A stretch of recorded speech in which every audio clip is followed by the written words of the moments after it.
જ્યાં વસે ગુજરાતી ત્યાં સદાકાળ ગુજરાત. ગુજરાતની આભા અનોખી છે અને ગુજરાતીઓનો પ્રભાવ અનોખો છે. હંમેશા અગ્રેસર ગુજરાતીઓ રહેતા હોય છે અને તેની સાબિતી આ વખતે પ્રજાસત્તાક દિવસમાં પણ જોવા મળી છે. સળંગ આ ત્રીજું વર્ષ છે, સળંગ ત્રીજી વાર છે કે જ્યારે ગુજરાતનું ટેબ્લો સર્વશ્રેષ્ઠ સાબિત થયું છે કર્તવ્ય પથ ઉપર, કે જ્યારે એ 26મી જાન્યુઆરીની પ્રજાસત્તાકની પરેડ હતી અને એમાં એ સોલંકી વંશનું એ કીર્તિ તોરણ હોય, સરદાર સાહેબની પ્રતિમા હોય, કે પછી એ વડોદરાનો પ્લેનનો પ્લાન્ટ બતાવવામાં આવ્યો હોય, કે પછી એ ડ્રોનનો પ્લાન્ટ હોય, ટેકનોલોજીથી લઈ અને સંસ્કૃતિ બધામાં ગુજરાત અગ્રેસર છે અને એની જ સાબિતી આ વખતે પ્રજાસત્તાક પર્વે પણ મળી છે. હિરેન પાસેથી જાણીએ.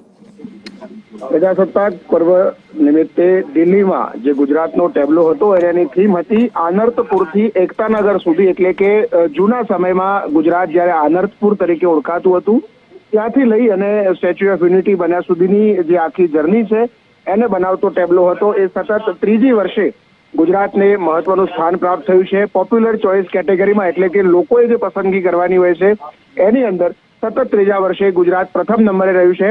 આવતીકાલે દિલ્હી ખાતે આ ટેબ્લોને ત્યાં જે સન્માન છે એ ટેબ્લોનું સન્માન પણ થશે અને એ બદલ પહેલો નંબર આવવા બદલ ત્યાંથી અમને ટ્રોફી પણ એનાયત કરાશે.